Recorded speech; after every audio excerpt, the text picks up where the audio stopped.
গাড়ি টাইম ছিল না সুন্দর করে ক্লিয়ার করে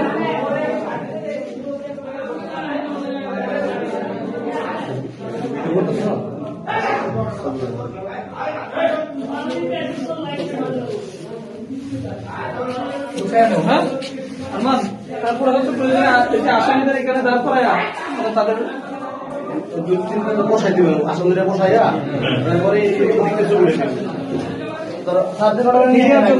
সুন্দর করে মিডিয়ার কারেন্ট পাইতেছে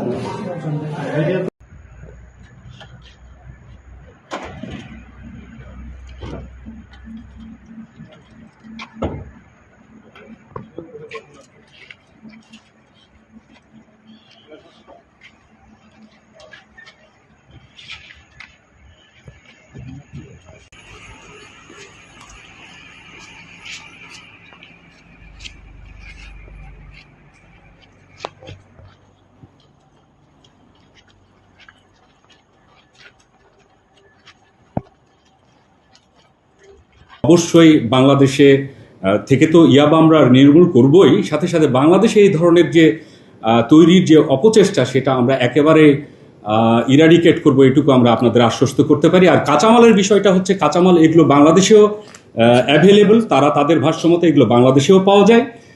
বাট এইটার যে সিস্টেম, বানানোর সিস্টেম, ওদের যে মেশিন এবং যে রেশিওগুলো করা, এটার জন্য এটা মূলত বাংলাদেশই করেছে। এটা পদ্ধতিটা তারা যেভাবেই হোক জেনেছে। আমরা এর পরবর্তীতে মামলার পরে আমরা এটা তদন্ত করার চেষ্টা করব। আমরা তাদেরকে রিমান্ডে নিয়ে এসে আমরা আরো ইন ডিটেল খুঁটিনাটি সবকিছু আমরা বের করব বলে আশাবাদী।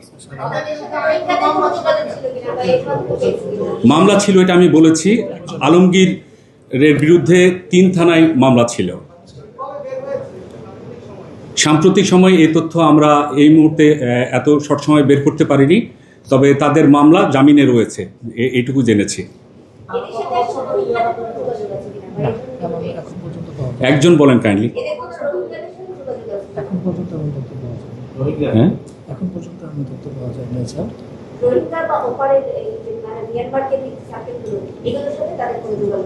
না, আমরা প্রাথমিক জিজ্ঞাসাবাদে এই ধরনের কোনো আরো তথ্য পাইনি। স্পেশালিটি হচ্ছে স্যার সবাই কারবার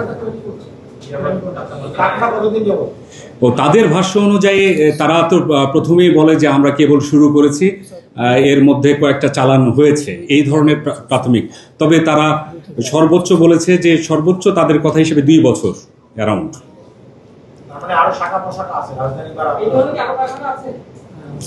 আমরা সেটা অনুমান করছি তাদের কথার প্রেক্ষিতে। আপনি বলেছিলেন যে কাঁচামাল আছে, সে বিষয়ে কি কোনো ব্যবস্থা নিয়েছেন কিনা, বা সেই বিষয়ে যদি কিছু বলতেন, সেটা কোথায় কোথায় পাওয়া যায় কাঁচামালগুলো? না, কাঁচামাল তো এই জিনিসের কোনো ইনগ্রিডিয়েন্টস যে অবৈধ এমনটি নয়। যে কাঁচামালগুলো থাকে সেগুলো শুধু ওটার কাজে ব্যবহৃত হয় এমনটিও না, সেগুলো বিভিন্ন জিনিস উৎপাদন হয়, সেগুলো দিয়ে ভালো খাদ্যেও সেটা উৎপাদন হতে পারে, ব্যবহৃত হতে পারে। আর তাদের ভাষ্যমতে আমরা এখনো, আমি আবারও বললাম যে তাদেরকে আমরা রিমান্ডে নিব, মামলা আমরা তদন্ত করব, তারপরে বিস্তারিত তথ্য আমরা আরো উদ্ঘাটন করতে পারব। কনজিউমার লেভেল ইউজুয়ালি যারা যেভাবে আছে, যারা সেবন করে, বিভিন্ন শ্রেণীর, বিভিন্ন বাংলাদেশের যে লেভেল আছে, নিচু লেভেল থেকে শুরু করে আপনারা নিশ্চয়ই জানেন যারা ইয়াবা সেবন করে, বিভিন্ন শিক্ষিত মহলেও পাওয়া যাচ্ছে।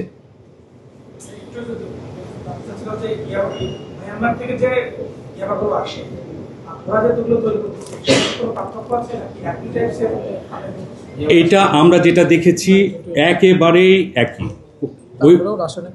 কিন্তু রাসায়নিক যে ভিতরে ইনগ্রিডিয়েন্টসের যে রেশিও, এটা তো আমরা এখনো বলতে পারবো না। এগুলো গাঠনিকভাবে আরো বিস্তারিত জানা যাবে। আমি বারবার বলছি যে রিমান্ডে আনার পরে আমরা তাদের রুটে আমরা যেতে পারবো। আপনাদের জ্ঞাতার্থে আমি জানাচ্ছি, আমি আসলে নতুন এই র্যাব 10-এ। আমি আপনাদের সহযোগিতা মনে প্রাণে চাই। আপনারা আমাদের ডন টু ডাস্ক সঙ্গী। ইনশাল্লাহ আমরা ভালো কিছু করতে চাই, এটা আমাদের প্রত্যাশা। আমাদের গতকালকের আগের দিন রাত্রে আমাদের আরেকটা ইনসিডেন্ট আছে ভালো। সিপিএসসি অর্থাৎ লালবাগে আমাদের সেই কোম্পানি অবস্থিত। সেখানের কোম্পানি কমান্ডার আমার পাশে উপস্থিত আছেন, পুলিশ সুপার রশিদ। সেখানে আমরা গত পরশুদিন রাত্রে আমরা 2টা গ্রেনেড আর টিয়ার সেল 2টা আমরা 2টো সাউন্ড গ্রেনেড, 2টা টিয়ার সেল এবং আর একটা রিভলভার, ভিন্ন অপারেশনে একটা রিভলভার, 2টা ম্যাগাজিন সহ আমরা উদ্ধার করতে সক্ষম হয়েছি। এবং বিশেষ করে 2টা সাউন্ড গ্রেনেড এবং টিয়ার সেল এটা আসলে লুটেড ছিল। আপনারা জানেন পুলিশের অস্ত্র ছিল, সেটা অস্ত্র গোলা বারুদ হিসেবে যে লুট হয়েছিল বিগত সময়ে সেগুলো আমরা উদ্ধার করেছি এবং সাথে একটা বিদেশি রিভলভার 2টা ম্যাগাজিন সহ আমরা উদ্ধার করতে সক্ষম হয়েছি। অবশ্য সেটা পরিত্যক্ত ছিল। তো আমাদের এই নিউজটাও আপনারা এটাকে আপনারা অ্যাড করতে পারেন আমাদের কৃতিত্ব হিসেবে। না, পরিত্যক্ত।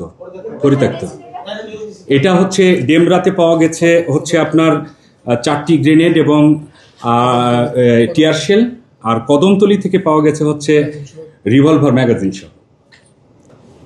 এটা আপনারা নিউজ অ্যাড করতে পারেন আমাদের একটা অ্যাচিভমেন্ট হিসেবে।